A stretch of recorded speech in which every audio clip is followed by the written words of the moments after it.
Good evening, ladies and gentlemen. Welcome here to the hallowed ground of the Yard of Bricks, Indianapolis Motor Speedway, as it plays host to race number 7 of the BackFire Sim Racing. We're getting set here tonight to take this historic racetrack for the running of the Blues Diecast 200 at the Brickyard. I'm Seth Cole alongside of Matthew Rodriguez. And Matt, here tonight, obviously, we know with the sun beating down on this rather low-banked 2.5-mile quad oval, the two talking points here tonight are going to be the T's, track position and tires.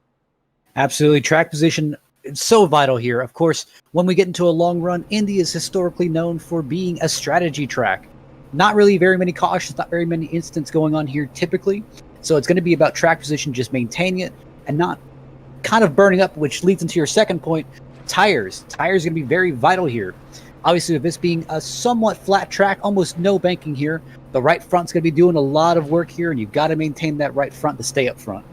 We were watching these drivers both in practice and in qualifying, and part of it could have been them trying to push their race cars to the limit to try and get the best lap times possible, but it looks like turn 2 especially is going to be the area drivers are going to have to deal with in preserving that right front. We've seen them really get loose off that corner, try and correct the machine and get up into the outside retaining wall for their troubles as we take a look at the starting lineup. And a couple of drivers that actually were not up towards the top of the board in practice are going to sweep the front row, the 99 of Matthew Robertson and the 98 of Jeremy Richmond. So they, at least for the time being, have secured what we were talking about, one of the talking points, good starting track position.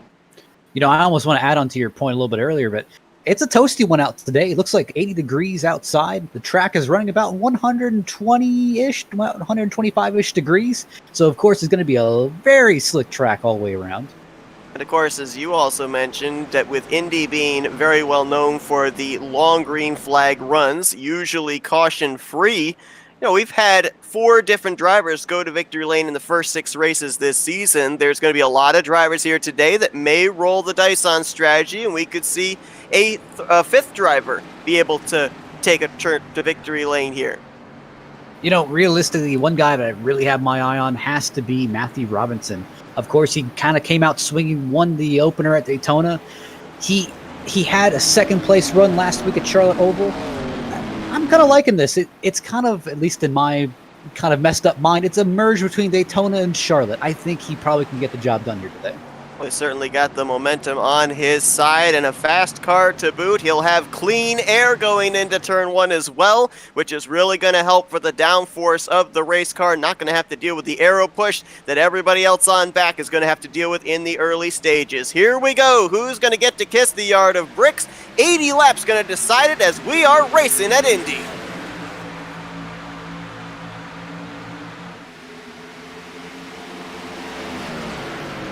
Man, look at Lawrence just drive up that inside of 1.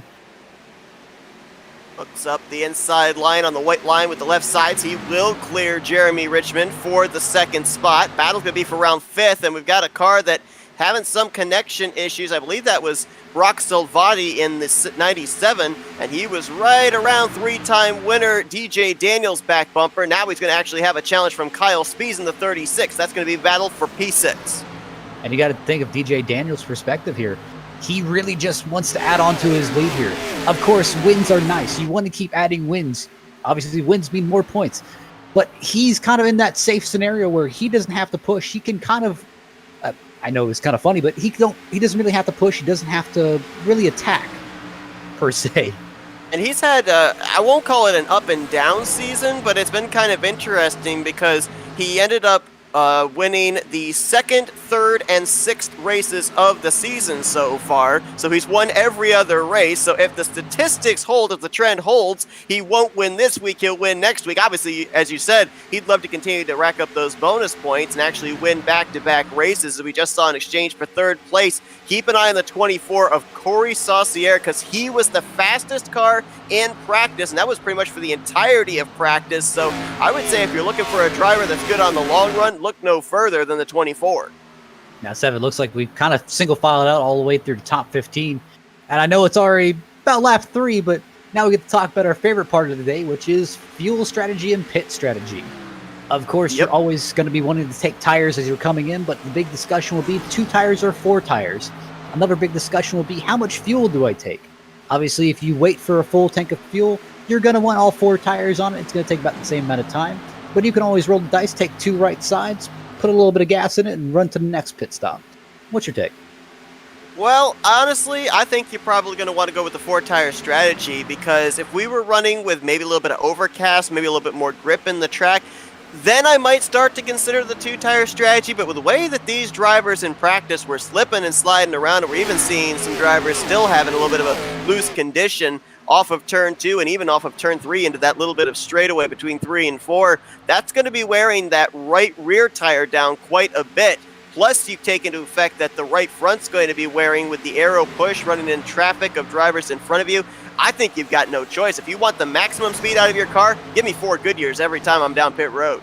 You know, my mind kind of thinks that the left side's not going to wear down that much, but I think just the temperature difference when you swap them out for a new tire. Of course, when you start rolling out of pit road, hey, maybe your right sides are about 170, 180, and your left sides maybe somewhere near 250, 260, and that will be enough to spin out the car.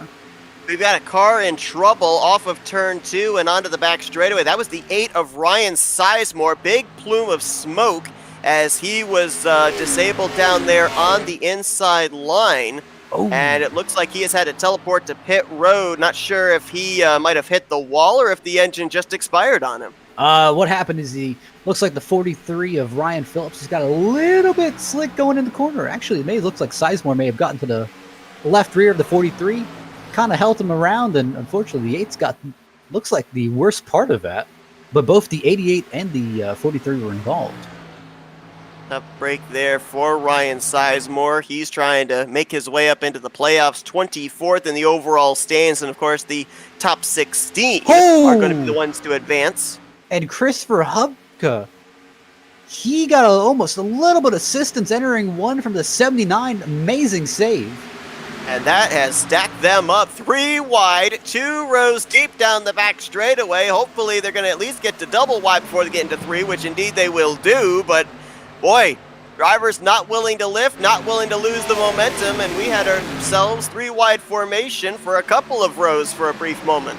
I mean, I'm looking at this, and here's where you have to really weigh your options. Do you want to kind of lay back here at the moment, try to save some tires, hoping everyone's going to race it out right now? And then when their tires fall off, see maybe if you can just kind of pick them off? Or do you kind of run that risk of, hey, do I want to really just drive through the field right now, see if I can get in front of them? See, that's the big thing. It's the risk versus reward, because if this thing does go into a long green flag run, the field is going to spread apart more and more and more, and it's going to more than likely turn into a bunch of 1v1 battles. Drivers here trying to take the opportunity that they can to pass 3, 4, 5 machines to advance their position before that spread out happens. Now, I'm realistic looking at Corey in the 24. I think he's really in the best position here where he can really, he's in a great position to save a lot of fuel here if he just knows how to play it right. He doesn't really have to use up that much of his tires. He's got the draft from the 9 car. He can honestly just let off in the corner. About entry, just let the draft pull him along, then just power off. Riding on board here with Corey Saucier. There you see just up ahead of him is the 9. There's a car that's on the access road there coming off of pit lane. I believe that is the 8 of Ryan Sizemore, who is returning back to the racetrack, albeit 3 laps down. We've also got Trevor White, who is 4 laps down. He spent about 3.5 minutes on pit road getting repairs. That actually, I believe, is him that the race leader is encountering. And honestly, just kind of going back here, I mean, Sizemore obviously didn't get off to the start of the race that he wanted. And just kind of looking back at the standings here, just trying to see. I'm trying to figure out where Sizemore is in standings here. I believe he's 24th in the point standings. And that's the big thing, man. That's the one thing that will just kill your momentum of, hey, I mean, I'm starting a new race kind of within the first 5 laps and you have an instant like that. But that does give you a lot of room for recovery where, hey, there's still a lot of pretty much miles to be left to run in this race. There's a lot of instants that can happen in front. Hey, maybe it may seem kind of down and out now, but you're still within range of a top 10 if cautions fall right, instants fall right. And Matthew Robinson continues to show the way. Mentioned the fact that this track here is 2.5 miles in length. Robinson winning the season opener at another track that was 2.5 miles in length, but that of course was the Super Speedway of Daytona International. And we're going to show you the point standings coming into this race, and take notice of the cut line around 16th. Right now, James Santoyo holds that position over Clifford Corveau. And it's only 3 points back to Clifford Corveau, so things can still happen with drivers falling out, drivers moving in, pointing their way into the playoffs with still quite a bit of season left to go before the playoffs are official. You got to think, we've got about a few more races until the playoffs kick off, but I mean, just looking at Robinson's kind of season thus far, I mean, obviously he kicks it off of a bang at Daytona, wins the race. Next race, finishes 5th, and then kind of for Darling or Auto Club through Richmond, I mean, he just kind of fell off a cliff, and Charlotte was really his return to form, and I think Indy is kind of showing his strength here at the moment. And the thing of it is, too, you know, we showed the drivers that were highlighted in green that have been to victory lane this season. Of course, 3-time winner DJ Daniel, Matthew Robinson, Finn Robinson, and Kyle Spees. Bear in mind, even though they have won this season, it has been announced that it's not guaranteed that that win locks you into the playoffs. You still got to stay up there inside the top 16 in the points. I'm looking back here at the 97 and the 11 car. Man, TJ is getting right up on the back bumper of Brock in the 97. Yeah, that battle was actually closing up a couple of laps ago, and then Brock Salvati was able to pull away. It is back on for the 7th position. You saw right there, Salvati, what he was doing was trying to move low, try and break the draft of TJ Roberts, not allow him to be able to get a run on him. But the thing that is here, Matt, you know, we see these drivers here going side by side in certain portions of the field, but it's not always that easy to make a pass at Indianapolis, just based on the fact there's not a whole lot of banking for that right rear tire to be able to lean into. I mean, like you saw the 97 do right there, he just broke the draft off. Indy is a heavily draft-dependent track where, again, the lead car, at least with his current package, the lead car has the advantage. I mean, the back car, as long as he had the drafts, he can catch him. But if he has no draft up ahead, he's kind of at the mercy of, all right, what line is the guy in front of me running? How is he going to block me off? Can I get the run in time for this corner? And that's what kind of Brock is taking advantage of here at the moment, where he's kind of playing games with Roberts a little bit, saying, hey, I mean, I know you can get up to me, but you can't pass me with what you got. Side-by-side back here for 10th, that's Josh Anderson looking to the inside of Kyle Gartner. And to your point, I think if you're going to make a pass on somebody, you've got to hope the pass is completed and clear before you get to the corner, because the last thing you want to do is get a run right up to somebody's back bumper, then enter into a corner and have that arrow push take over. I'm just looking at that 97-11 again. They are just going at it down the straightaway. At even heat there between Gartner and Anderson. Jump back up ahead of them with Salvati and Roberts. Let's take an opportunity to kind of expand a little bit here too on pit road and how much of a factor it could play in today's race. You were talking about no mistakes and about what type of strategy you might do with tires. Let's bear in mind that there is a long pit road entry from the start of pit road to your pit stall, and then depending on where your stall is, possibly a long exit out to the commitment line, and a lot of drivers could make mistakes there. I mean, these drivers are going through the corners upwards of 175 miles per hour by the time they come off of turn number 4. And then you got to back that thing down to pit road speed, and we could end up seeing drivers really smoke the tires and maybe not get down to pit road speed in time. And that's the main thing, where mistakes, even under yellow.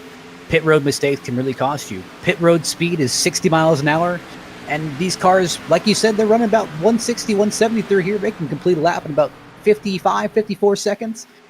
Hey, it takes about 13 seconds to change all 4 tires and fill it up with gas. So, hey, that's about 20 seconds driving down pit road, having to unscheduled penalty, or, hey, I've got to hold in pit road. I got to make another pass through. That's something that can easily derail your race, regardless whether it's green flag or yellow flag. Just saw the 88 of Noah Owens coming to pit road, and just from the camera shot we had, looked like that right side was all used up. So obviously an unscheduled stop for him, and that's huge in terms of the playoffs, because he came into this race 14th in what the current playoff standings look like. Realistically, I think Noah he got involved in that instant with the 43 and the 8. I think he just decided to cut his losses and say, hey, let me try something different. Let me try to get on a different strategy because I've lost the draft. I'm kind of separated from everyone else in the field. Let me see if I can throw some tires on it, hope for a caution, maybe to bail me out here. Battle heating up for fourth. Outside pole sitter Jeremy Richmond has now fallen back into the clutches of three-time winner DJ Daniel. And as I'm looking right now in terms of lap times, DJ Daniel is starting to run lap times somewhat similar to the top three. So another driver that looks like he's got a car very good on the long run. Obviously, this kind of popped up in my mind. I was wondering this a little bit is how hard do you think guys are pushing right now? Obviously, we've started the race, everyone kind of being close together. You do want to push a little bit, push for all you can, get easy positions while you can get positions. But obviously, you don't want to push too hard because again, it's lap 15, and if you're pushing those first 5 to 10 laps, I mean, you're probably feeling the effects right now of the right front's a bit overheated. You probably use a good chunk of that rubber, and you've got to at least kind of make it about 20, 30 more laps. That's exactly the thing there. If you're going to try and make it another 20, let's say minimum of 20 laps, you don't want that car wanting to snap around on you by the time you get to that point, because more than likely, if you're going hard up to this point from the start of the race to now lap 15, that thing is going to be undrivable by the time you get to the end of that green flag run. Yeah, and you got to think, I mean, yes, you may sacrifice your early run, early race, but I've always thought of it like this. Hey, if I run one consistent pace for the beginning of the race and I have everyone else just drive as hard as they can, drive their heart out, burn off their tires, by about lap 15, lap 20, I'll see you and I'll pass you in about a lap or so while you're struggling, trying to hold onto the car, not trying to knock down the fence. Now, while this is a speedway, with how long it is, Indianapolis in some ways can be likened to Daytona and Talladega in terms of green flag pit stops. Drivers can come down pit road, get their 4-tire stop completed, and leave pit road while still on the lead lap. I'm looking right now in terms of the lap times laid down earlier on in this session to now, and I'm seeing 2.5 seconds difference. That's even with our race leader. So that's about almost 3 seconds within the next maybe 4 laps that you could gain if you come down pit road 1 lap earlier than your competition. Yeah, and you got to think of the undercut's very strong here. But you got to look at this kind of where we're getting the crew chief talk, and it gets a bit more complicated to someone who, like me, I just like to drive the car. But there's a nice curve, and really you got to look at the timing curve of, hey, if I continue on my current straight, am I losing 0.5 of a second to the car ahead of me? How much would I gain getting new tires? And would that really save me? Would that gain me so much time? Would that help me advance? And that's the difficult decision that a lot of these guys are playing. Someone that I know is probably playing that decision right now has to be DJ Daniel and his spotter, Brockton Pockard. You saw right there him make the pass on Jeremy Richmond for the 4th position, and I love the way that he set up that pass. Backed off early going into turn 1, and then allowed himself to get back to the throttle sooner through the center of the corner. Richmond, on the other hand, drove it rather deep into the corner, had to lift to compensate not pushing up off of turn 2, and that's how the 96 was able to take advantage. So now it comes down really to just drivers' approach to how they go into these corners. And I mean, this isn't like your typical speedway where it's just one circular form through 1 and 2. You can see you've got these little straightaways between 1 and 2 and then over between 3 and 4 as well. And that's the thing, that's what throws so many of these drivers off, where they're used to just constantly, all right, yeah, I'll enter high, and I'll arc low for the middle of the corner, but I'll exit high. Well, you don't really have that choice here where, yes, I kind of have to enter high, arc right near it, then kind of go right back out to the wall and then arc in again. So you're pretty much doing double the work in half the track. Yeah, we talked about James Santoyo comes into this race right now in the coveted 16th position in points. If the end of the season or end of the regular season was last week, he would have been the final driver advancing to the playoffs. Right now, he's in a cluster with Simon Morrison, Kristen Roos, Bobby Anderson. I believe it's 49 of Kyle Gartner up there as well. Right now, the 90 being scored in the 15th position, but things are somewhat wadded up in this area as now there's actually a pass being made. That's Bobby Anderson going around the 34 of Simon Morrison. Just looking at Jeffrey Vicky.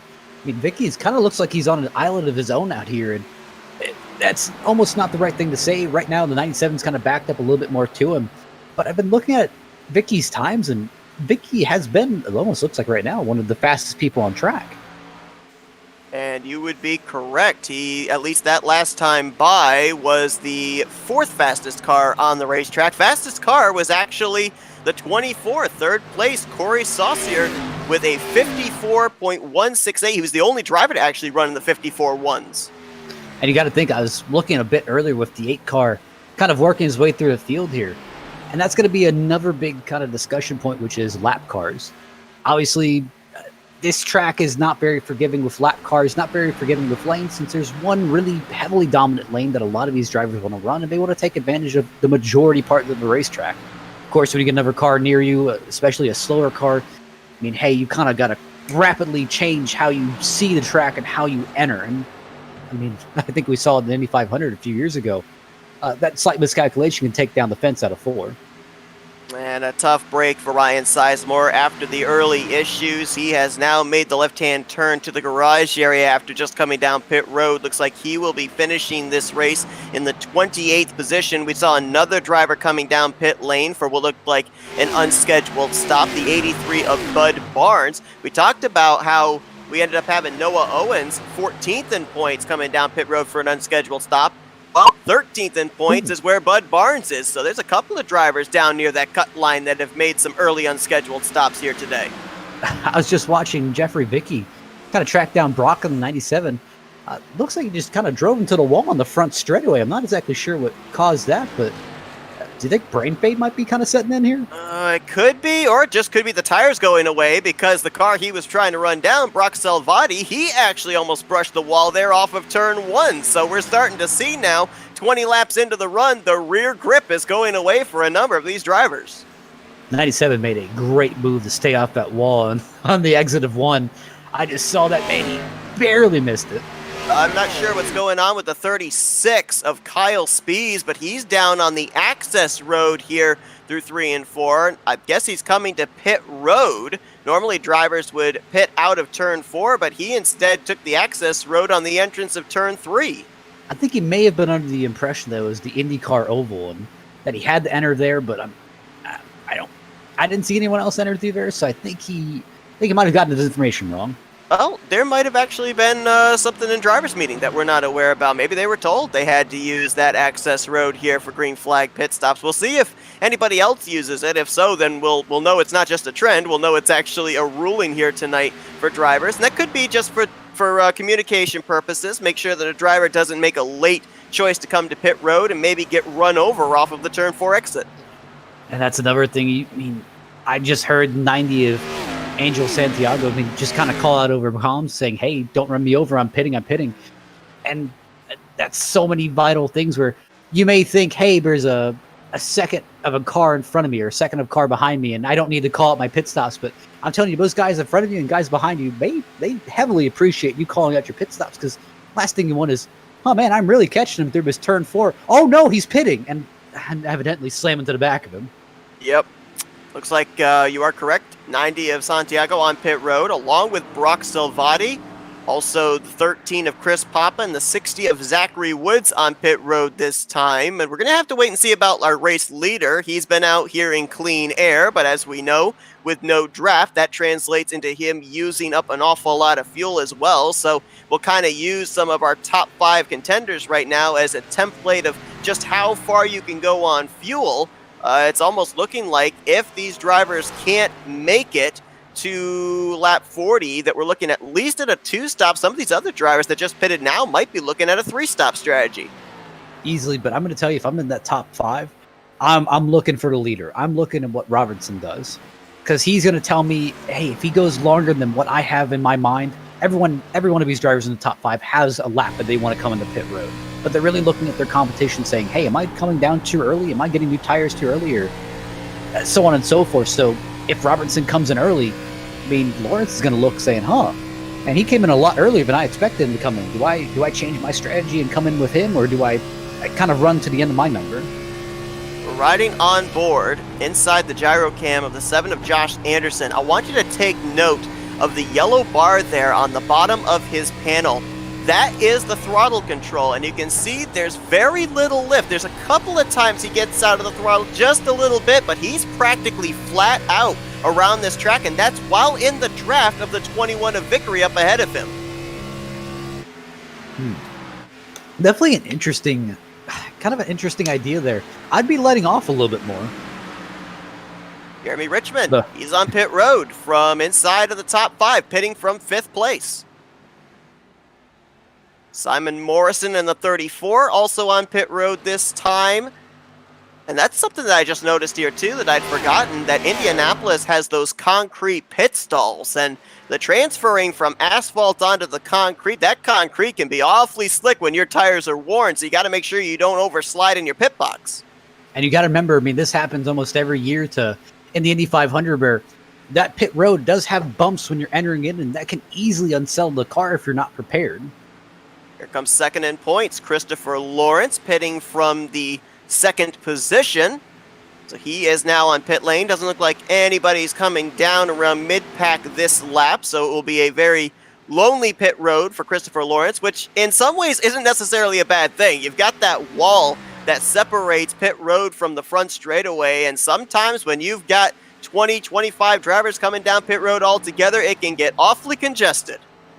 And that's the thing where, man, that pit road looks big, but I'm gonna tell you, if you got 20 cars coming down with you, that thing gets very small and quick.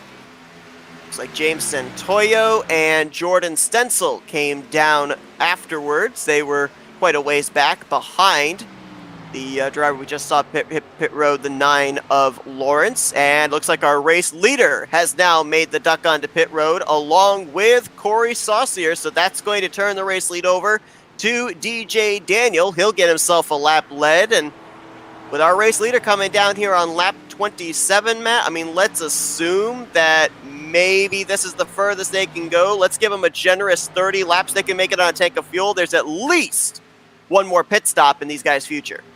Well, I'm kind of looking at DJ here, and I'm trying to see his strategy, see if he's going to stay out longer, and maybe he can go to maybe 30, 35 if he really saved. But I'm looking at those tires more or less. I'm trying to wonder how well he saved those tires, and of course, you're going to get swallowed by people on new tires, but I'm trying to see how much time can he still hold. TJ Roberts has stayed out along with Jeremy Vickery, and there you see the fresh tires against old. Ooh. That, I believe, was the 21, I believe. Or no, that's actually the 31. I'm just looking at I'm trying to figure out who that is that's actually bypassing him. I couldn't make out the number on the side. Whoever it is, they're on fresh tires. That's Simon Morrison, maybe in the 34 that I think went around him. I'm just looking at just the congestion. I mean, even when you're racing, it doesn't mean you're fastest person in the racetrack. He almost got ran over by both the 97 and the 90.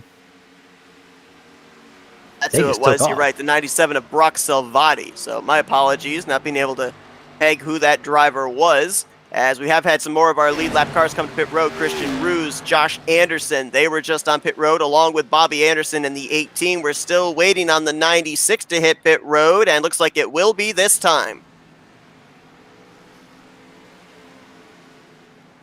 I'm kind of surprised that he didn't try to go to 30 unless he just didn't have the fuel for it, but that definitely kind of sets us up for about another 3 stops. Depending on how you play it. Well, yeah, let's see. If they come down pit road here, at least some of these guys now at the completion of lap 28, then they can make it potentially to lap 56, which would give them a total of 24 laps to go. So yeah, these guys could make it on one more pit stop. That's one thing I just noticed. DJ Daniel actually kind of overshot his pit box a little bit, had to shift into reverse to get it back in. That's those costly mistakes that, yes, they cost you a fraction of a second, but still, they can drop you anywhere from how you're running 4th all the way to 7th.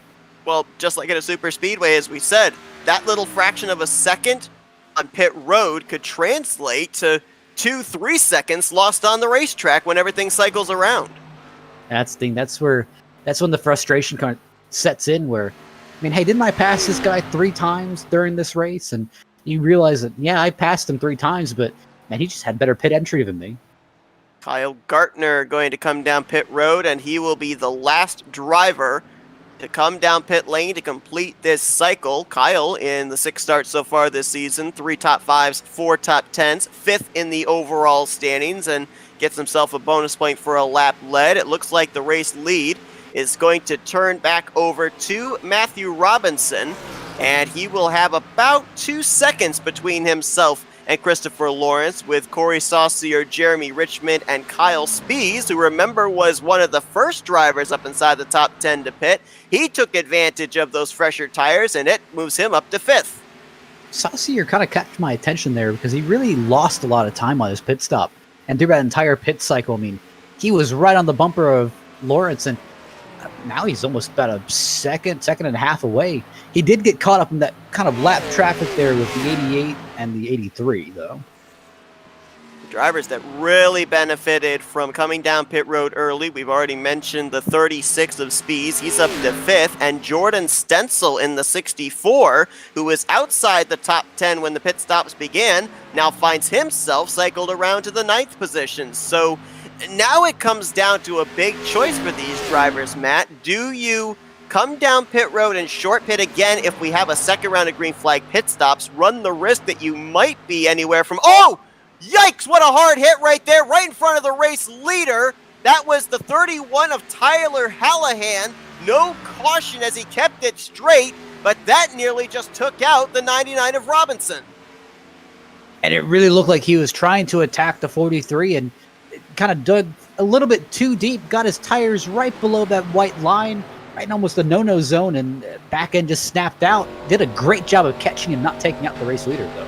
Trying to get that wounded machine back to pit road while at the same time letting the faster cars on by. We'll see if he can get down low here off of 4. He does, so he will safely get onto pit lane. No caution will fly, which probably is to the chagrin of a number of drivers in the field. I think there's a lot of guys that would have loved to have seen that caution come out, get a chance to bunch back up, but great job there by the 31 of Halligan, because that was a hard shot into the outside wall. I thought that thing was going to spin. I'm really impressed he was able to wrestle that thing, keep it straight. You know, even though it did look impressive, I mean, that's unfortunately been the story of his season thus far. I mean, he's had no finish better than 11th place, and that's kind of unfortunate. It shows how your season has went thus far. I mean, hey, you open up the season with a 41st place finish, and, you know, you race your way up to 11th, and you have bad luck. You can't win them every week. It's been a tough race so far for Sizemore Motorsports. Ryan Sizemore currently out of the race, and then just there, the 31 of Halligan getting involved in this, and had a great run last week. Picked up 3 spots in the standings, up to 22nd, but this is certainly going to stifle his attempts to get up into the top 16 in the standings. Looking right now in terms of lap times between the 2 race leaders, and it is advantage 99. That last time by, he ran 4/10 quicker than Christopher Lawrence. Lawrence also having to deal with some traffic here. That's Ryan Phillips, first car 1 lap down. Obviously, he'd love to see a caution because he would get the free pass. Notice one guy on that last round of stops that just really lost a lot. I mean, there wasn't really a good explanation for it. Has to be TJ Robertson, the 11th, or in the 11 car. I mean, I'm looking at his stop time versus the most of the field, and yes, it was slow, but nothing terribly that would set him that far back. Yeah, we talked about the drivers that gained off the pit road cycle. Roberts was, I believe, 4th when the pit stop cycles began, and he's now finds himself in 11th. Another driver that lost quite a number of spots, was up inside the top 10. I think he was 7th or 8th when the pit stops began, and that was Jeffrey Vickery. He's now mired back in the 14th position.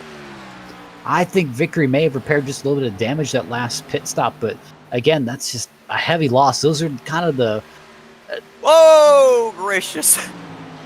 That was Stencil back there in the 64. He got loose off of turn 1. Just in front of him, Angel Santiago in the 90 got the wall. Ruse let his concern be audibly known, trying to make sure he could get by him, which is all right. And would that be a case of drivers getting so used to what the car was handling like on the old tires, you then give them the slicks and they're thinking, wait a minute, this thing doesn't drive the way that it did before? Well, it's kind of that blind overconfidence where, I mean, hey, this car is a lot grippier than it was. I mean, I think I can drive it a little bit deep in this corner now. I know the limits.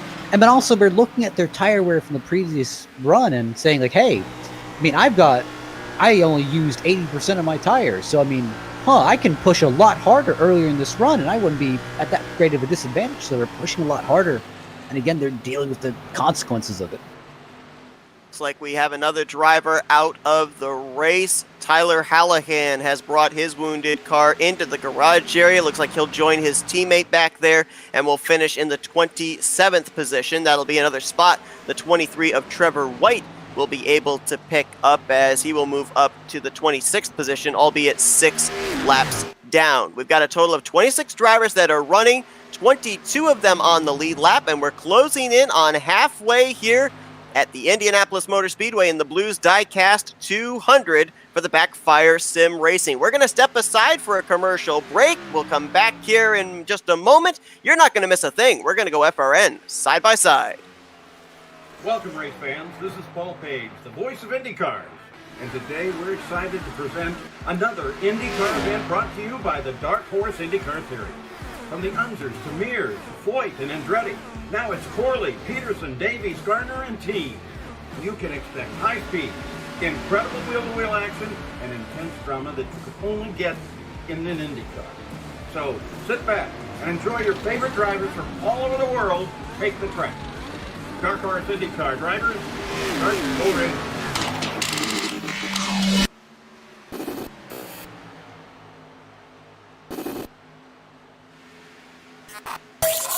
ETE Reman is the world's best remanufacturer of transmissions for import and domestic cars and trucks. Based in Milwaukee, Wisconsin, our customers are repair shops, auto parts stores, dealerships, and distributors. And with 6 nationwide warehouses, we're where and when you need us. So when you're looking for a transmission that is like new, only better, instill confidence and install ETE Reman.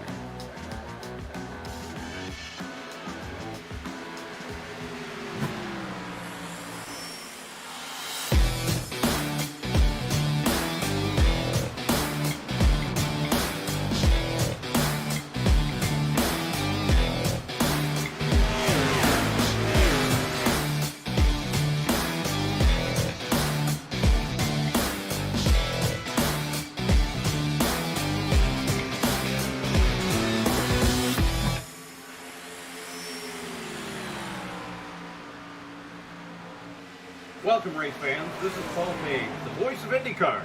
And today we're excited to present another IndyCar event brought to you by the Dark Horse IndyCar Series. From the Unzers to Mears, Foyt, and Andretti, now it's Corley, Peterson, Davies, Gardner, and team. You can expect high speed, incredible wheel-to-wheel action, and intense drama that you could only get in an IndyCar.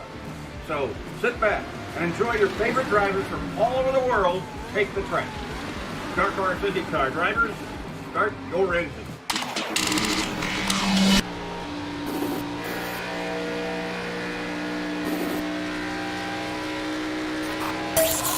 ETE Reman is the world's best remanufacturer of transmissions for import and domestic cars and trucks.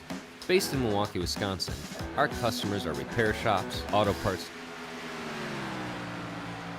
We welcome you back here to Indianapolis Motor Speedway for the Blues Diecast 200 at the Brickyard, race 7 of BackFire Sim Racing. Right now we're watching the battle close up for second place. Corey Saucier has been slowly but surely reeling in Christopher Lawrence in the 9. Sorry to interrupt you, but 83 almost took down the wall and almost took out the 14 and the 11 car there. Eesh.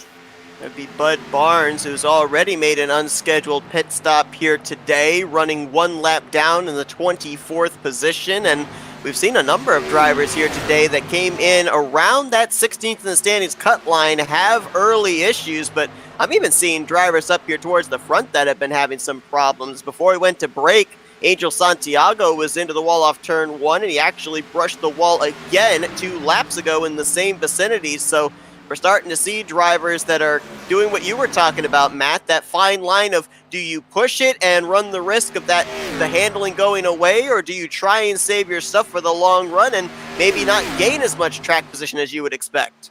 One of the poster children for Batten at the moment has to be that 9 car of Lawrence. I've been watching him the last few laps, and he looks like he's been really pushing out of 2 and 4 and really just been sliding that right rear, right front tires. And I'm kind of curious. I mean, how much has he really burnt up through those tires because the 24 caught him for about a second and a half back and is really pressuring him now. Yeah, and of course the 24 now has the draft as well to allow him to close up onto the back bumper. That last time their lap times were pretty much equal. And you saw right there, 24 had a rather lower exit out of turn 2, almost had the left sides down on that rumble strip. The rumble strip's not really down there to be run. It's kind of a guideline for drivers to know where the pavement ends and the grass begins, because especially with how the sun's been beating down on this track all day long, you've got to assume those rumble strips are slick. I mean, I'll tell you, Seth, you'll know when you hit those rumble strips because usually there's a sudden loss of grip and you're struggling to fight and save the car. Car coming up pit road, I believe that's Noah Owens in the 88. He's off sequence after making a early pit stop at the first green flag run of this race. We've made one green flag pit stop so far. We've completely cycled it around, and we're actually starting to close in on when that second round would be, Matt. Most of these drivers are going to have to start thinking about coming to pit road somewhere in the vicinity of laps 54 to 56 for what could be their final pit stop of the day. I know a lot of guys are really going to try to make this their final pit stop, but here's a question. Obviously, we kind of know their ranges, and we're kind of iffy on it. But I'm really wondering if the driver can kind of save extra fuel and see if they want to pit earlier to try to get on new tires, kind of just nail some fast laps and see if they can get a good advantage, see if they can try to catch up at 99. As we continue to watch this battle for second place going on nearly 5 seconds behind race leader Matthew Robinson. Want to give a shout out to tonight's sponsor, Blues Diecast, as tonight the race winner is going to get a custom diecast of their race winning machine. So a pretty cool promo there here tonight from the race sponsor. I mean, you got to think, what's a better incentive? I mean, of course, everyone likes cash. But what is one thing that every driver really wants, and I'm going to tell you, almost everyone in this field would love, has to be custom diecast of your own car. I mean, there's nothing better. I mean, Seth, having a diecast sitting on your desk. Hey, you could have either a Brad Keselowski diecast sitting on your desk, or you could have your own custom iRacing car. Absolutely. I mean, how cool is it to have something that's personalized? I mean, it's great to have a well-known NASCAR driver's diecast, but when you've got something personalized that you can go back and look at this moment on this date, that victory, I mean, it's almost like pasting a photo in a scrapbook. So you're telling me you don't want that William Byron diecast for your birthday? We'll talk about that later. Good battle back here for 7th. That's where you find Christian Roos in the 14. Now, I believe that is a lap machine behind him that is currently... no, that is not. I'm sorry. That actually is TJ Roberts in the 11. So that is a battle for 7th place between those two machines. And we got a driver already on pit road. I think this is unscheduled, Matt. The 90 of Angel Santiago. I mentioned that he got into the wall quite a number of times here on this last run, and I think that damage has finally caught up with him. He's had enough. He's coming down trying to get that repaired. Yeah, I honestly wonder if he just kind of knocked the toe out of it, but he was struggling heavily, kind of sliding in and out of corners, so I would not be surprised. I mean, the thing of it is, these cars, they look durable, but they are very aero sensitive. You crinkle that right front quarter panel, and that car is going to handle a lot worse than it did when it was in pristine condition. I mean, we talk about the aero push. It's even worse because, let's be honest, this is a track that is fundamentally all about aerodynamics. Yeah, realistically, I mean, all three key elements of cars really kind of come into play where, engine. These engines run at a very specific RPM, and if they get engine damage, you will feel it on the straightaways. It will be a brick. You don't want that. Of course, you may have a strong engine, but if your body isn't in one shape, that's really going to affect the downforce. It's really going to affect the handling going into these corners. But speaking of handling, then we get into the most important part of this, which is suspension. And that's what a lot of these drivers are really dreading, and some of these guys who have hit the wall are fearing, where if you hit it hard enough with the right front, it will damage the suspension.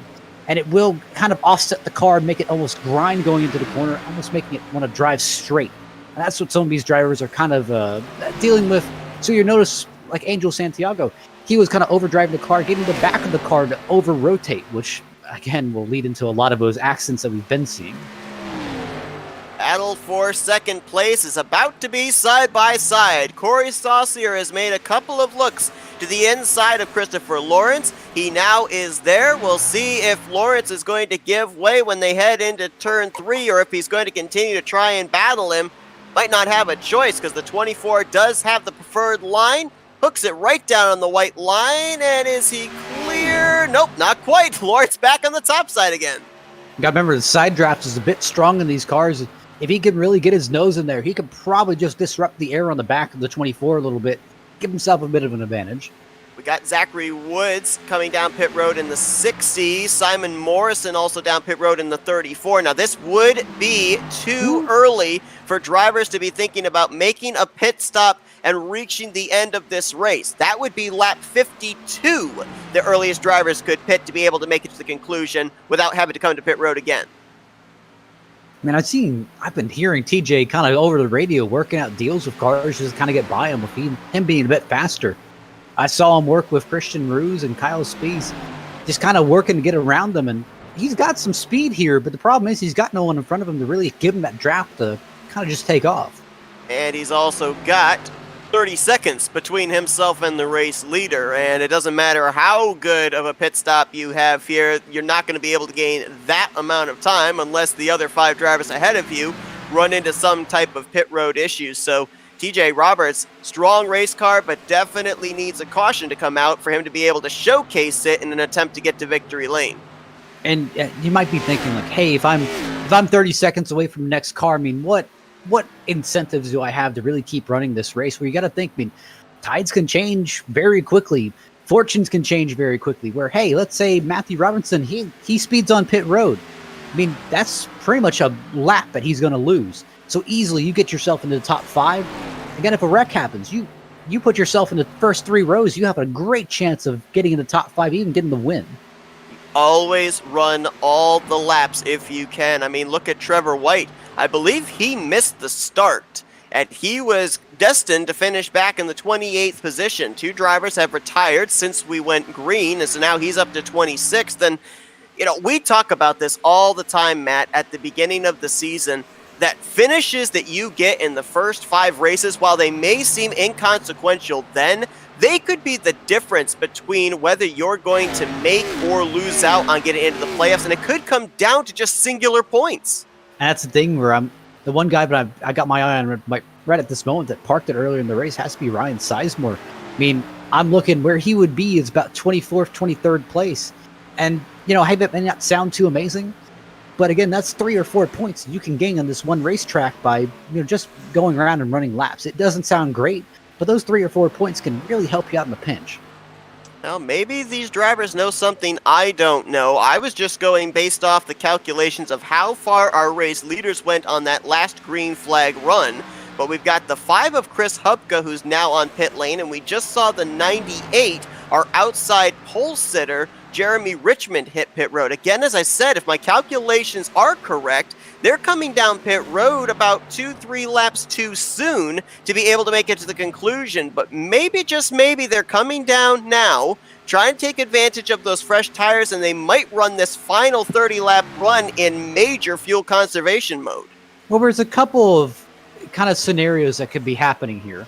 Obviously, first scenario has to be they're not really running in draft here. So, of course, when cars are not running in draft, they're not getting as great as fuel mileage, not getting the numbers that they were getting once.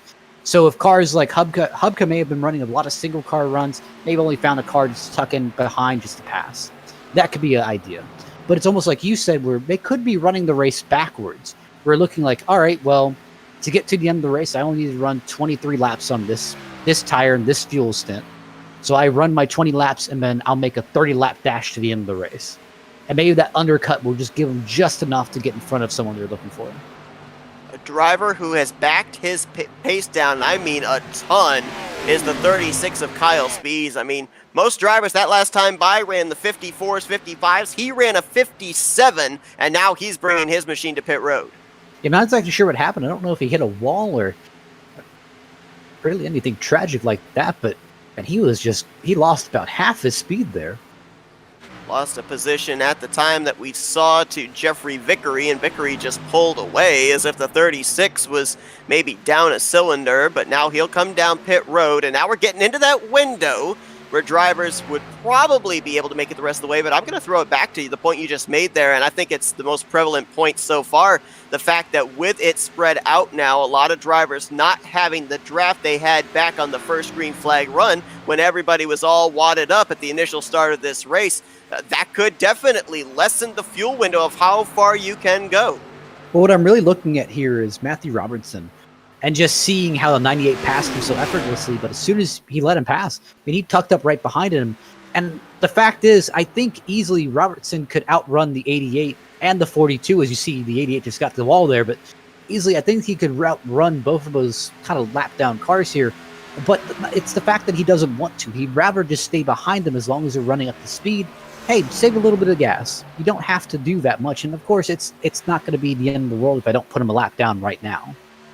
I know we've had about 9-10 drivers come down pit road here so far, and so things are going to shuffle around once everybody has made this green flag pit stop, but give a shout out to a couple of drivers that have now popped up inside of the top 10. 18 of Bobby Anderson is now up to 7th, Josh Anderson now up to 9th, and we're looking at the 78 of J.R. Miller. He's just on the outside of the top 10 looking in the 11th position. J.R. Miller coming into this race 8th in the current standings. Yeah, one guy that I've got my eye on here, but I'm just not fully convinced is down and out yet. Has to be Daniel in the 96. I mean, I've seen him make up some good time on the 9 of Lawrence here, and I think easily he could be in contention for a top 3 run, if not a better. 42 of Bryce Cobbler coming down pit road. That's going to lose him a lap to the race leader, Matthew Robinson. Ooh. And Corey Saucier is down pit road along with the 9 of Christopher Lawrence. So a couple of drivers trying to leapfrog the race leader. I'm looking back at that replay, and it almost looks like Lawrence sped on pit road, but he kind of offset it by just slamming the brakes, slowing down to about 50 miles an hour just to reset the speed. We'll see if that's going to save him from having to spend extra time for a speeding penalty. The drivers here, if they do get a speeding penalty, have to spend an extra 30 seconds in their stall waiting for the official to let them go. So we'll follow up on that, see if indeed they are going to release the 9 machine as soon as his pit stop is completed, as here comes the race leader now down pit road, Matthew Robinson. Did the 24 and the 9 just force his hand? I think really they did. I mean, they showed like, hey, I'm going to undercut you right now and get new tires. And it's fact of, hey, I mean, they're going to gain about 3 seconds a lap on him, and he just cannot afford that. Now, obviously, you're kind of touching on it, that penalty. Now, there's a lot of penalties that can be given out here, and they're mostly not well known, where, yes, you can speed on entry, you can speed on exit.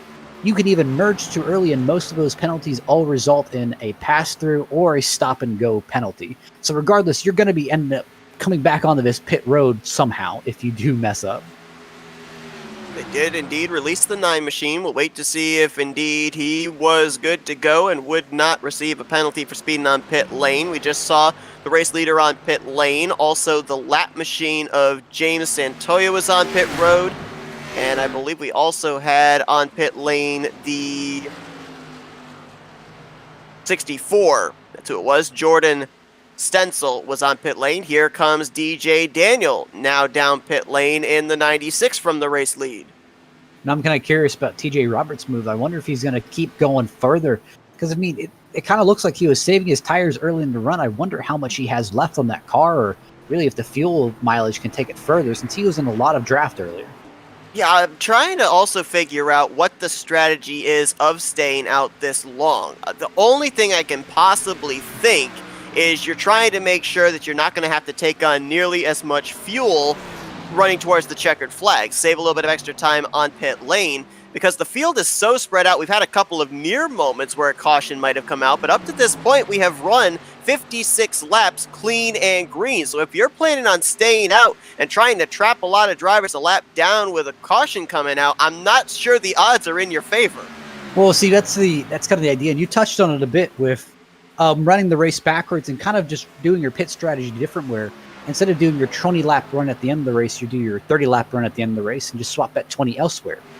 Now, the idea with that is, hey, by just swapping around that strategy, yes, you can trap people a lap down, but also it kind of goes with the idea of, hey, man, if I have 15 to 20 laps left at the end of the race, I mean, I'm not going to take full advantage of my new tires.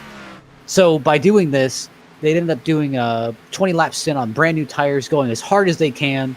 Then once they go for a final pit stop, do a 30-lap stint on them, run the tires as you normally would to the end of the race, where a lot of these guys, hey, they're going to throw them on with 20 left to go, and they won't have enough time. We'll be trying to go as hard as they can, but they won't have heat in the tire. Well, we had 3 wide, back on lap 5? We just had it again. This time it was second place Corey Saucier moving up the middle, splitting the slower machine, although he is on the lead lap. He's still waiting to make his pit stop. Jeffrey Vickery, as well as the 42 of Bryce Cobbler, and that was on the front straightaway. And right now, Matt, looking at the telemetry, Corey Saucier is going to inherit the race lead. He is currently second place, 1.2 seconds ahead of Matthew Robinson, and now will take the race lead as TJ Roberts gives it up coming to pit road. But as we're looking at the telemetry, it's not hard to see how that happened, and it just goes to show how vital pit road is. I mean, look at it. I mean, it's pit lane time, just driving down pit lane. I mean, Saucier ran a 46.2. Robinson ran a 47.8. His pit stop was a 14.4. Robinson was a 15.3. So, I mean, obviously something has went wrong here. Not sure what it was, but you can clearly see it has caused an issue for Matthew Robinson, and now he's got more issues because the 42 of Bryce Cobbler did not look like he was willing to get out of the way, held up that 99 for a good portion of time. What was 1.3 seconds is now increased another second, leaving Matthew Robinson only 23 laps to try and run down Corey Saucier for his second win of the season. And realistically, I kind of understand a bit of his frustration here at the moment. Whether the issue was caused on his end by thinking he sped, so he slowed down a little bit extra, or, hey, just a pit stop error with iRacing. I mean, it happens.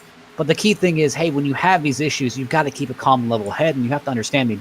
Listen, I've been dominating this entire race. Saucier has been fast, but he hasn't been faster than me. So let me just methodically work here, because I don't think he obviously did something different. I wonder if he doesn't have enough fuel. I wonder if he's saving. So on and so forth. So just give yourself an opportunity.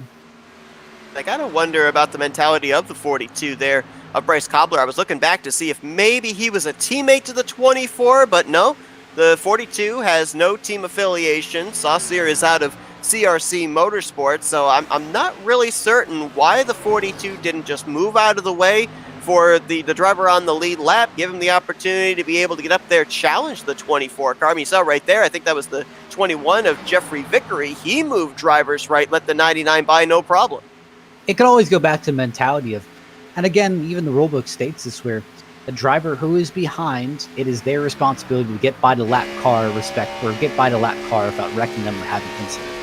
And it's a thing of, hey, I mean, if I'm kind of not having a great race, I'm not going to be in the best mood to let him by as he runs right into the back of the 13 car. Gracious, that was a near moment with Chris Papa, who is now the driver, first car 1 lap down. Not sure if Papa might have thought that the 99 was going to pass him high, or if he just got loose off the corner, but close call there. It's been a couple of close calls for Matthew Robinson today, right there. And then, of course, we saw earlier when he was trying to lap Tyler Halligan. Halligan hit the outside wall and nearly came down into him. And I am noticing in terms of lap times, though, Matt, that 99 car is faster, and there's a lot of traffic these two leaders are just about to have to deal with. 3 cars in total. And, not to even put the blame on Christopher Papa. I mean, he's running on about 20 lap old tires here. And that's the thing, when you're a lap car and old tires, I mean, the last thing you want to do is go experimenting for lines. When you go to experimenting for lines on nearly dead tires, I mean, that is just a one-way ticket, and pretty much you're just asking to go into the wall or cause an accident. So I don't exactly fault him there. But obviously, I don't think the 99 may have felt the same way about that. Probably not. This is an interesting scenario here, and probably one of the worst scenarios if you're a race leader. Right now, Saucier and Robinson trying to battle for the lead. Then you got these 3 cars that they're racing around. That's the 78 of J.R. Miller, the 64 of Jordan Stencil, and the 5 of Chris Hupka. The problem? Well, those guys are all battling for position 14th, 15th, and 16th, while the race leaders are trying to put them a lap down. And it kind of goes back to, again, the thing of, hey, it's on the car who is passing, who is on the lead lap to kind of respectfully pass them. But again, I mean, you can't fault either of these guys. Both of these guys are going for their position. And if they feel they're faster, I mean, they're obviously going to try and make moves to pass. Now it's up to 90 or up to 99 of Matthew Robertson to, again, race on by them. I mean, hey, you're the leader of this race. I mean, you're trying to be the leader of this race. Show them. Show them why they're a lap down. 36 of Kyle Spees, you just saw there smoking the right front as he hits pit road. And he was, according to my calculations, good to make it the rest of the way on fuel. So this looks like it's unscheduled for him. And I almost wonder if it goes back to when we saw him really slow just before his pit stop there, Matt. If maybe he didn't take the opportunity to repair some damage, if that's what had him somewhat off the pace. And now he's coming down pit road to get that damage repaired. That's a tough break, though, because he was running up inside the top 10 most of the day and was actually in the top 15 before he headed to pit road this time. And see, it could be a variety of things. Of course, if it's engine damage, I mean, realistically, engine damage about ruin anyone's day. It won't take you out of the race, but it will make you just so much slower than everyone else, and you'll feel like you're running an Xfinity car out here with everyone else running a Cup car. Well, hold on just a second, because our outside pole sitter, Jeremy Richmond, was back on pit road yet again as well. Well, this is interesting, because a lot of drivers were able to go 27, 28 laps on their stint. These pit Robertson. stops were made around 52 to 50, lap 52 to 54, so they should be good to make it. I'm not sure if some of these guys might not have completely filled up the tank, but you're right. This battle for the lead, it's about to get good into 3. I mean, obviously Robertson's pushing, but my question is a 24 pushing or is a 24 saving? My bet is on the 24 is saving as much fuel as he can, because I don't think he can make it to the end on this. Well, don't forget the 24 was one of the faster cars on the long run on both of our 2 green flag stints. So he might be saving his stuff here and allowing the 99 to use up as much as he can, maybe have him as a sitting duck at the end of this race. I mean, here's the thing. Right now, both of them have already made their beds. Right now, 24 looks like he's dedicated himself to the long game, looking to be better at the end of his run. Right now, Matthew Robertson, he's already made his bed. He has been hauling. He has been going. Right now, if he were to let off and start saving tires, I mean, I think it'd be too little too late. I mean, here's the thing. You kind of burn them all up trying to chase him down. So right now, he's doing the best thing he can, which is pass him, try to put as much distance between you guys as possible, and just hope that when he decides to start using his tires that he cannot catch you.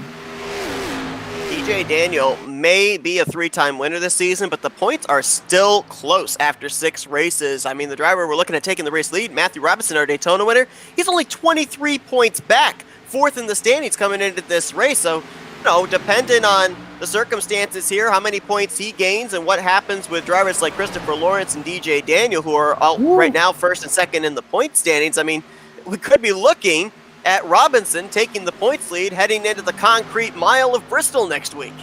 And that's the thing where a lot of these guys, I know people who love Bristol, I know people who dread Bristol, but I'm going to tell you the majority of them dread Bristol because, again, if you're in a tight point situation, Bristol is the last place you want to go to try and make up or gain points, because part of it's skill and part of it's luck. And the luck part is just avoiding accidents, avoiding incidents, and again, one good shot to the front end, that'll bust a radiator out of it, and that's about 10, 15 minutes on pit road. You have to change out that radiator, so that could easily kill a run. Well, this is interesting now because we're having a number of drivers that are coming down pit road looking like they're topping off the fuel tank. The 43 of Ryan Phillips just hit pit road just moments ago. The 97 of Brock Salvati came down pit lane, and remember, you asked me that question very early on in the race about, do you want to come down pit road and take on 4 or 2? I think the 97 might have gone with right sides only on his pit stop. I can kind of see it. I mean, of course, if you're just going to top off the tank, of course, you just need a little bit of splash. But, hey, if you're taking about 1 can, you have enough time for 2 tires. Hey, I'm throwing a new set of right tires. See what happens. Maybe it'll help the car turn better. And keep an eye on that 98 of Jeremy Richmond, because he just unlapped himself, and obviously he is not in fuel conservation mode anymore. 90 of Angel Santiago now on pit lane, and that's Simon Morrison in the 34 just behind him. These were 2 drivers that were running inside the top 10. Let's see what the strategy is for these drivers.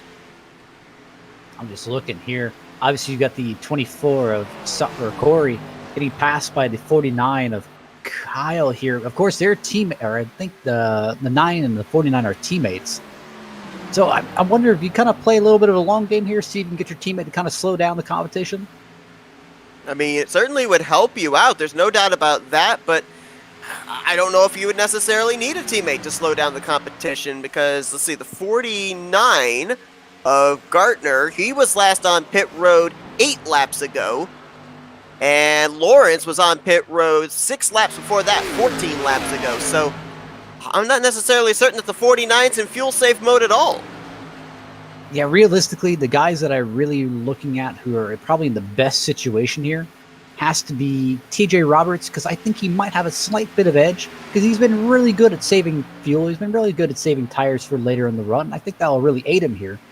But Jerry Richmond, of course, another one of those guys that I've kind of got my eye on has to be the 96 of DJ Daniel, just because I've seen him kind of running at a little bit of a reduced rate where he's been fuel saving, but I don't know if he's been fuel saving enough. Yeah, let's suppose that all the drivers from first down to 7th, that they are really, really close on fuel. TJ Roberts was the last of those to come down pit road 10 laps ago.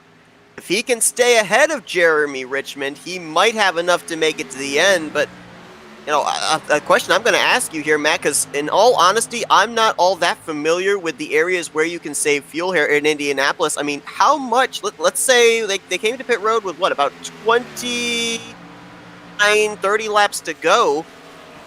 Let's say you're short 2-3 laps on fuel. Can you save that in a 30-lap run?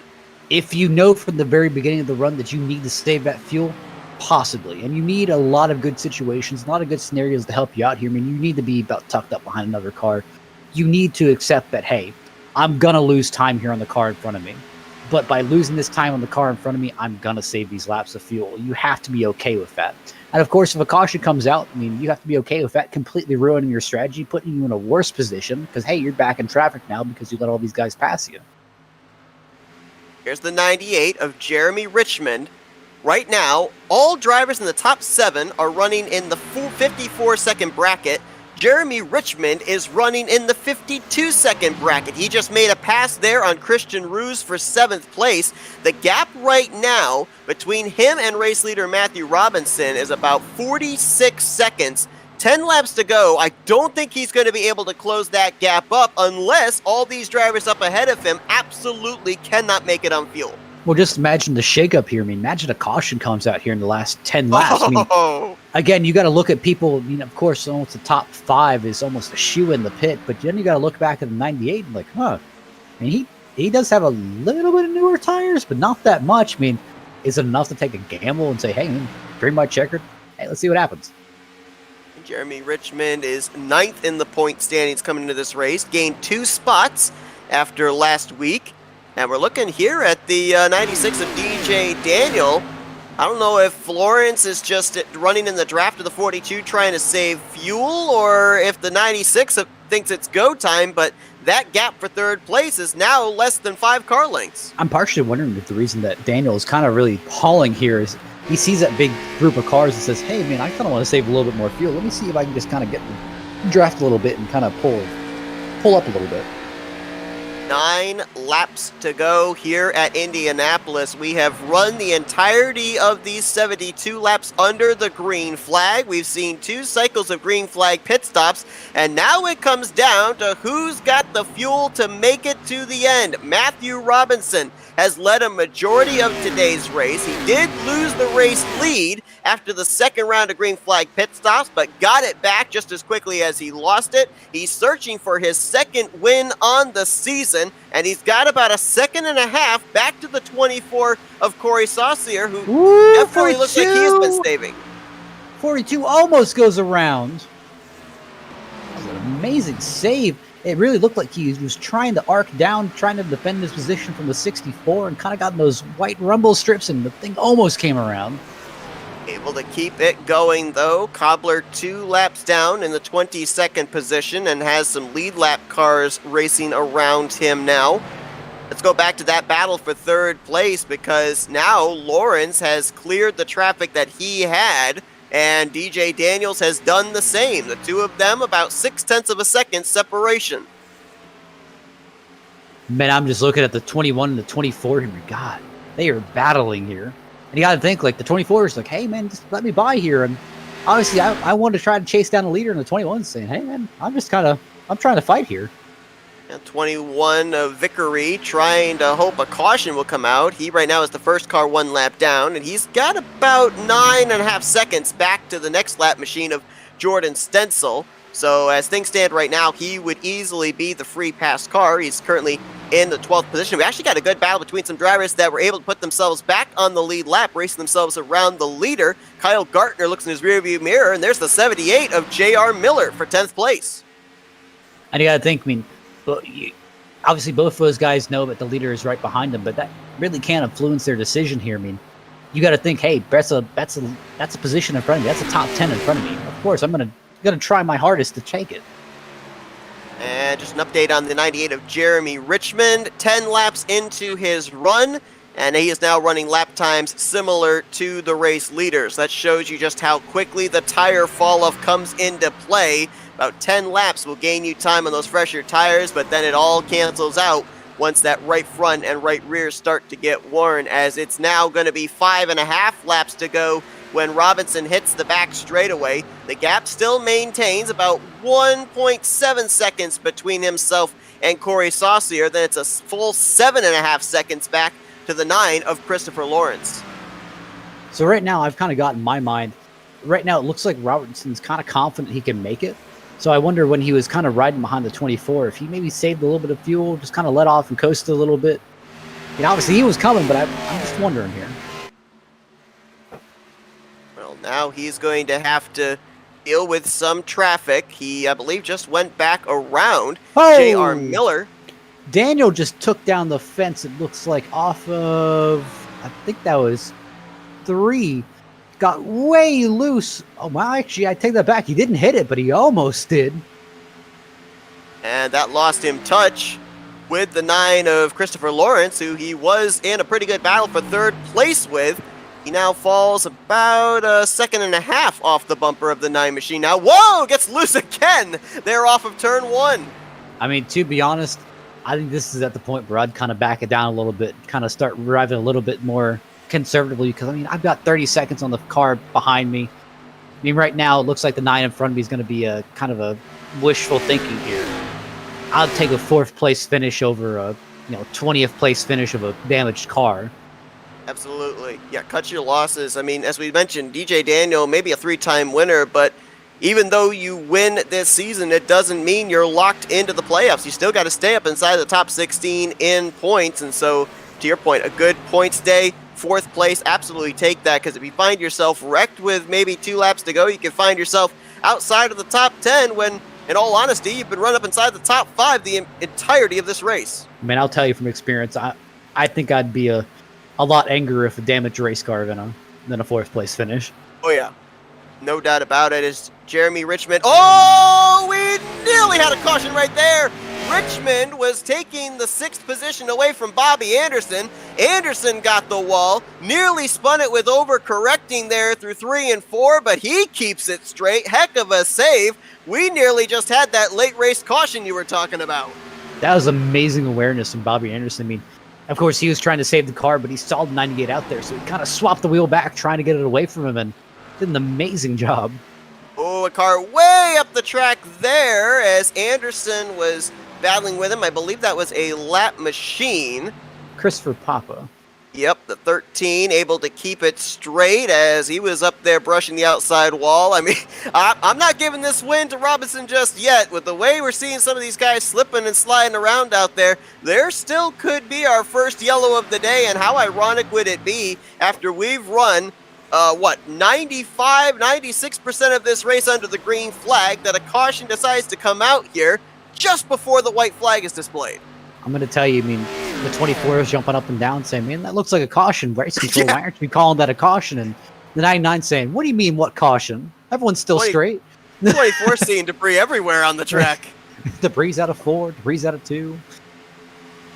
Got a car on pit road. Chris Hubka in the 5. Not sure if this is to repair damage or if he just couldn't make it on fuel. So now it's about our top 10. Can they make it on fuel? Right now it's the top 5 actually that are the big question marks. We know Jeremy Richmond in 6th can make it on fuel, and this next time by, it's going to be the white flag for Matthew Robinson. But remember, this isn't a mile track or a mile and a half track. It takes you a long time to get around Indianapolis, so a lot can happen in these final 5 miles. Right now, Robinson kind of has a little bit of aid here with Kyle in the 49 just kind of hanging in front of him because he can just kind of coast and ride off him a little bit. But again, if you're completely out of fuel, completely out of power, I mean, that's going to be a little bit bigger of an issue. Absolutely. Kyle Gartner in the 49 machine right now in the 10th position and offering the drafting help to the current race leader who will see the white flag this time. Matthew Robinson started the season out with a W at Daytona, qualified on the pole here today at Indianapolis. He's looking to go coast to coast with a chance of kissing the art of bricks and getting himself a custom diecast of his race-winning car, courtesy of Blues Diecast. He's only got about maybe 1 3/4 miles left to go. And you got to think, this could have been such a different story for Robinson. Robinson easily could have ended up with another second-place finish off of that pit stop, and hey, it would have been, man, second 2 weeks in a row. I mean, when is it going to break through? And of course, hey, win at Daytona. I mean, people call that a fluke, but hey, if you win an Indy, that takes a little bit of skill. There are 4 Crown Jewel races. He is about to win 2 of them here this season. Daytona was first. Tonight, it's Indianapolis. It's Robinson winning the Blues Diecast 200 at the Brickyard. And easily, I've got to say, I've got to give it to Corey of the 24. I mean, great hustle, great recovery, because even though 99 passed him, he never let him out of his sight. Corey Saucy are going to have a huge points day as well. 6th in the standings coming into this race. He's going to pick up his 3rd top 5 and 4th top 10 in 7 starts, and more than likely, just based on how close the points really were from 4th on down to about 10th, it's going to move him up into the top 5 in points going into a bit of a nail-biter race, if you will, next week at the world's fastest half mile of Bristol. I do want to shine a light. Look at that hustle from Jeremy Richmond. All the way back to 6th place. Yeah, that's impressive, because honestly, I wasn't certain if that strategy was going to work out for him, but he came down pit road, took on those 4 fresh tires, was able to race his way back onto the lead lap, and then made a lot of forward progress before the conclusion of this race. He was going to finish around 12th, 13th position after his pit stop and picked up 7 spots before the checkered flag waved. I'm going to tell you, that easily could have been a top 5 if TJ Roberts just wasn't so good at saving tires for later in the run. That easily could have caught some of these guys off guard. Look at some of these other drivers as well. Again, why you run all the laps? About 50% of the drivers that finish here in the top 10 were not in the top 10 in qualifying or the first half of this race. Bobby Anderson, who had that incident where he nearly knocked down the wall through 3 and 4, he was still able to bring it home with a 7th place run. Christian Roos, how about him? Good run for the 14. He's going to finish it out in 8th. Josh Anderson in 9th. And the first car 1 lap down, but still is going to salvage a top 10 here today, is going to be the 49 of Kyle Gartner. I'd say that's an amazing recovery. But, look at this. 10th place was 1 lap down. It just shows you how much of a strategy race this was, where the top 5, top 10 were just so heavily just taken off. And look, the whole rest of the field was a lap down. J.R. Miller, Jeffrey Vickery, Angel Santiago, Jordan Stencil, Simon Morrison. I'm certain, these are great finishes. They're really pleased that they were able to get top 15s. But, what does that do for a driver's psyche when they see, oh, I got myself a top 15. Oh, but I finished off the lead lap. Here's the thing. You kind of have those two mentalities at the end of a race where it's, we take those kind of victories, or it's a long race. I could have done better. And that's the thing where, I'm looking at someone like Kyle Spies here, and Kyle, he was up there in the top 10. He was fighting. Obviously, I think he would be a little bit discouraged after this race. But someone like, I'm looking at Jordan Stencil here. Stencil was fighting the entire race. And hey, top 15, 1 lap down. We take those kind of victories here.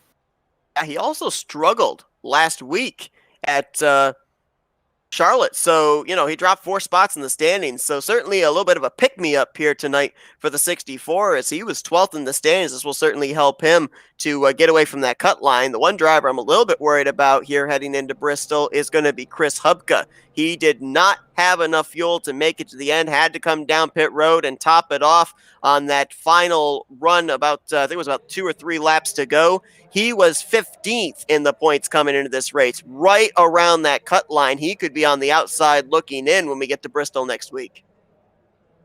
I mean, I'm looking at so many guys. So many guys had such great days. I mean, just looking at Bobby Anderson. Bobby Anderson had a really good day. J.R. Miller. I mean, even though, 11th place is not really something you usually, kind of jump around about. I mean, this is an endurance race here almost. I mean, 80 laps of just nonstop racing, and you got to keep thinking of strategy even after you pit. And you have that unpredictability of a caution that can easily derail those strategies. So, kudos.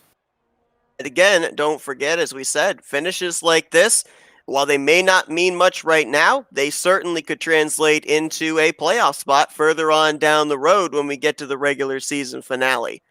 Let's see if we can talk with our top 3 finishers, and let's see if we can kick things off with third place finisher here tonight, Christopher Lawrence. Chris, it's Matt and Seth up here in the FRM booth. You got us? Hey guys, how are you?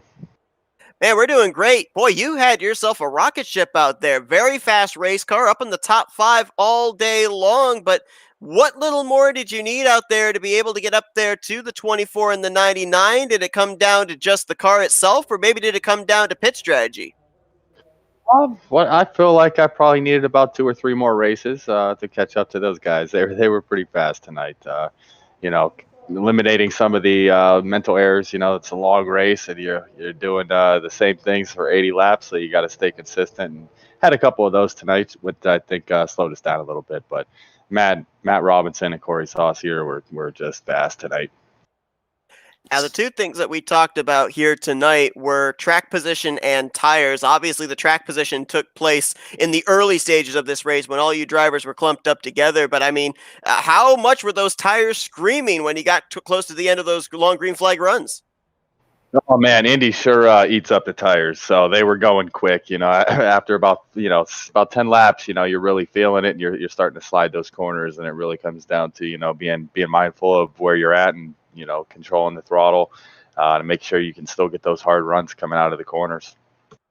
You're talking about the tire wear and everything, but my main question is, we noticed some unusually high track temperatures around 120, 130 degrees. I mean, what does a driver feel really in that scenario? Just kind of on worn tires and a hot, slick track? I mean, how do you control that? Yeah, that was one thing we noticed as well going in. It started getting warm, and when it warms up, that it starts feeling real slick. It's like you're driving on ice, and that's again where you got to be mindful and really focus on backing up the corners. Letting up early and then throttling through. Not as hard, but we're still trying to get that hard run coming out of the corners. Setting yourself up is the main key. Chris, great performance for you here tonight. Obviously, you're in a bit of a tussle for that points lead as well. Only came in -6 behind DJ Daniel, and the 2 of you finish nose to tail, 3rd to 4th. So that points lead's still going to be close heading into Bristol. So what's the mentality going into a track as tough as that?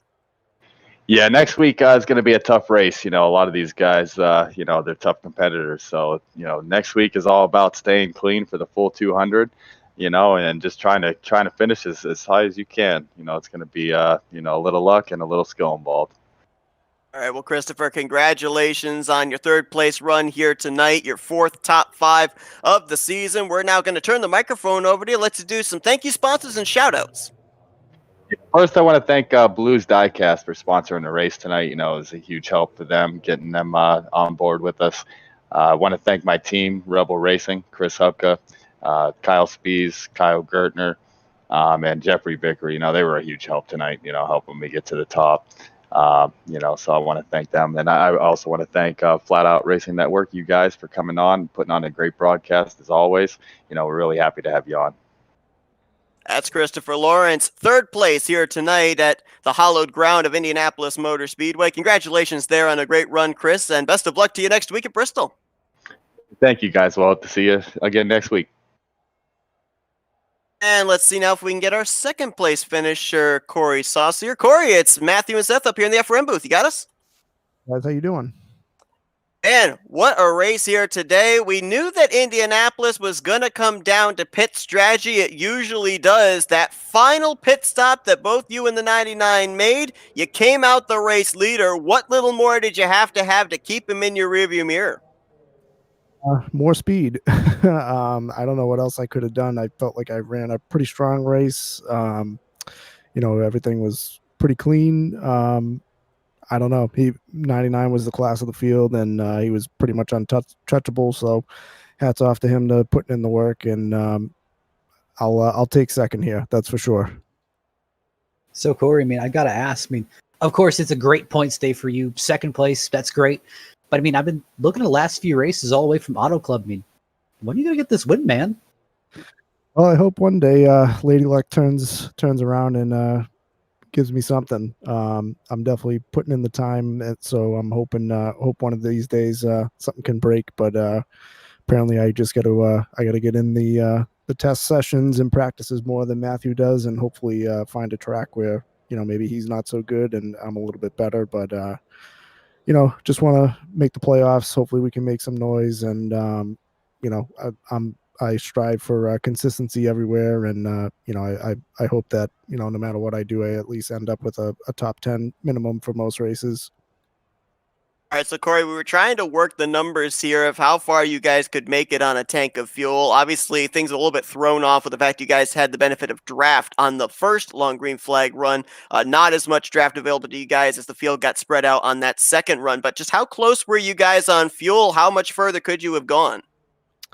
I was probably 2 laps to the good. I came out that final pit stop, and it looked like I was about 3 to 4 laps to the good. So I pretty much went full speed ahead. Not holding anything back at that point. Just wanted to hopefully try to get in front of the 99, and I was hoping that something could happen, that maybe he fell off a little bit, or I found some more speed, but just didn't work that way. I did make one mistake, which let him really catch up to me, and then once he was on my back bumper, that was pretty much it. But yeah, I think we played the right strategy to be on the same pit strategy as 99 and pretty much everybody else on the lead lap.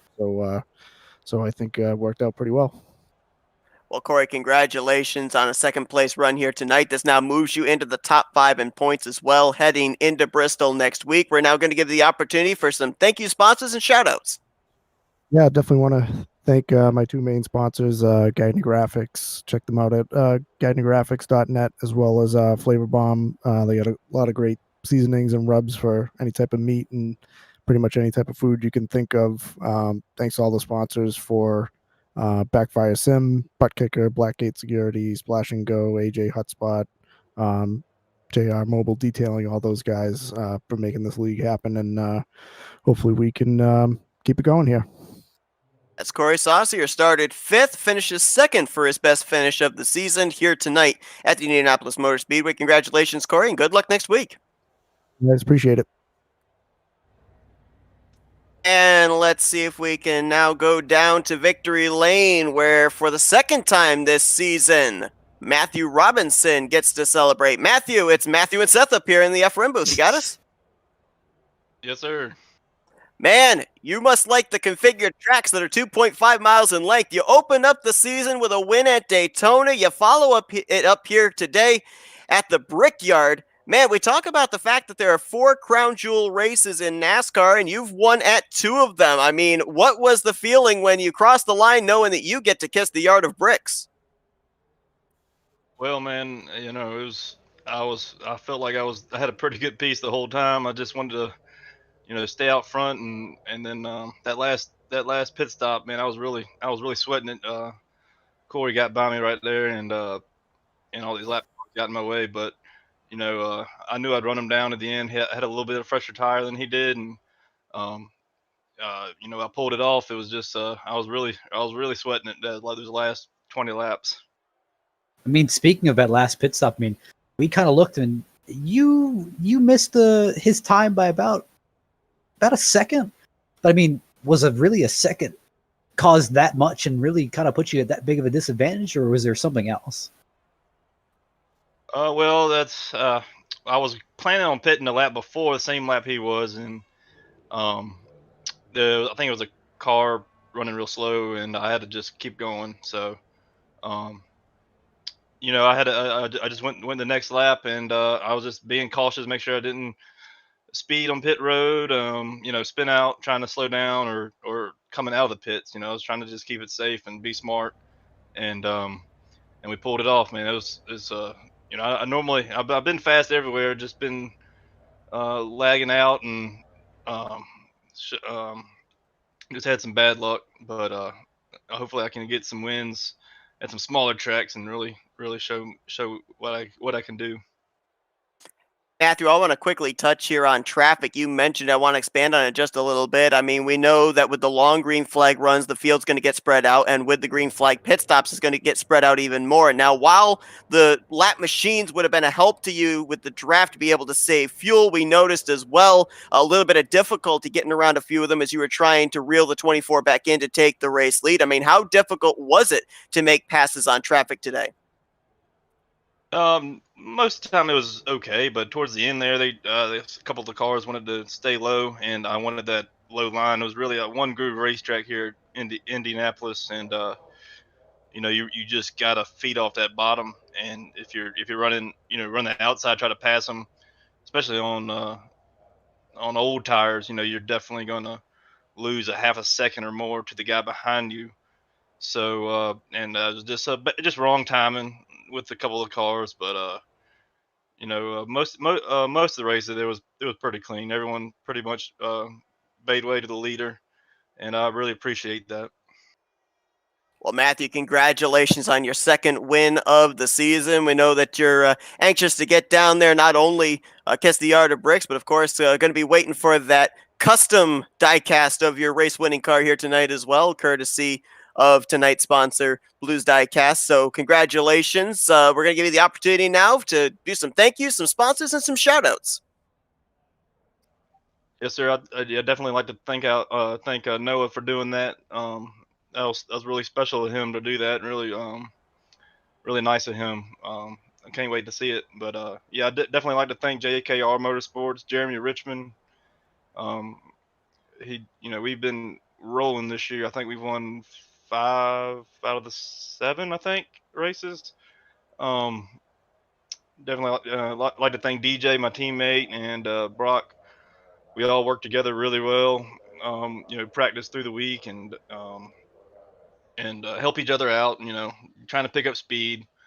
But I definitely like to thank my spotter. He really Patrick Moore. That won me the race, got me out front, and he decided to do a 2-stop pit strategy, and so I think that really sealed the deal, and that was his call. I don't second guess him. He just he's really good with the pit strategy and everything, and like to thank all our sponsors,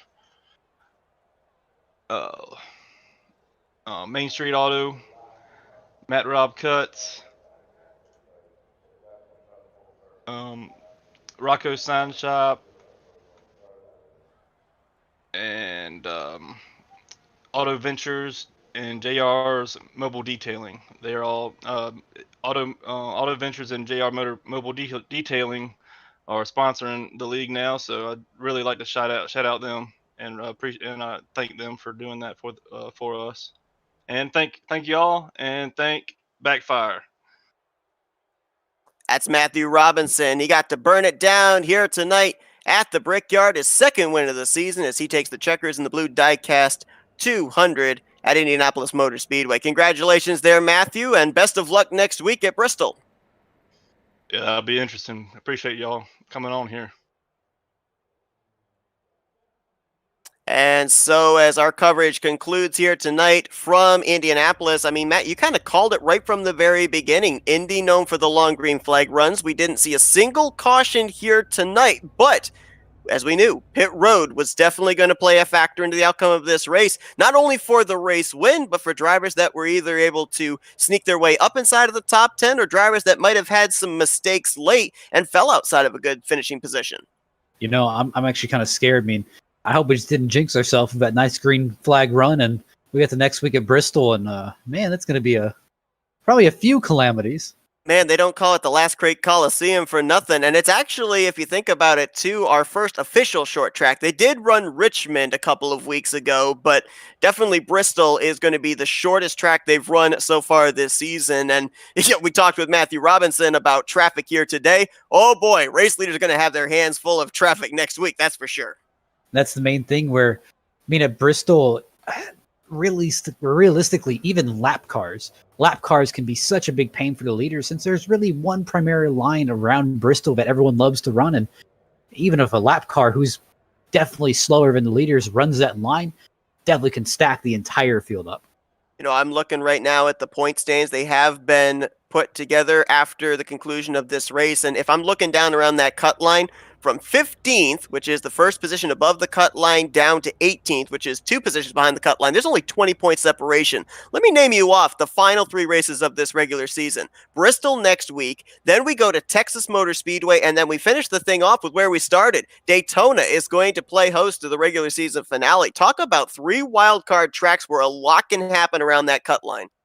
That's the thing where, if realistically I'm looking for a solid track where I know it's probably something that I can get in on off of skill, I'd be looking at Texas more or less. That would be what I'm circling on my schedule, because that progressive banking is very forgiving, and it does offer a lot of options wherever you want to run high, low, or middle.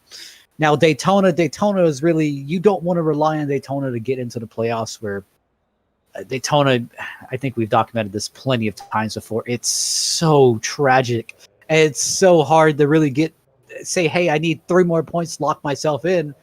Yeah, I can gain my 3 points, or I could lose 30 points. Very unpredictable, no doubt about that. That's why a lot of leagues will have that as the regular season finale, though. That or Talladega, because a lot can be gained, a lot can be lost, and there could be a last-minute winner to get themselves into the playoffs. But we kick off the continuation of this regular season down the home stretch to find out the 16 drivers that will be playoff contenders next week at Bristol Motor Speedway. The green flag scheduled to fly at 9 p.m. Eastern Standard Time. Matt, it's been a great one here tonight at Indianapolis. Clean, well, let's say green nonetheless. There were some torn up race cars, but no caution to show for it. Been a good one here tonight at Indy. Appreciate you joining me in the booth. Oh, always nice to be here. Thanks to everyone that tuned in tonight. Hope you guys enjoyed our coverage. We'll see you next week at the Last Great Coliseum of Bristol Motor Speedway as we continue on the season of the BackFire Sim Racing League. For Matthew Rodriguez, I'm Seth Cole. We'll see you guys next week as you've been watching another broadcast courtesy of the Flatout Racing Network. This broadcast is the copyrighted work of Flatout Racing Network and may not be rebroadcast, retranslated, or used in any form without the express written consent of Flatout Racing Network and iRacing.com Motorsports Simulations. Flatout Racing Network would like to thank you for your support, and we hope you enjoyed tonight's broadcast.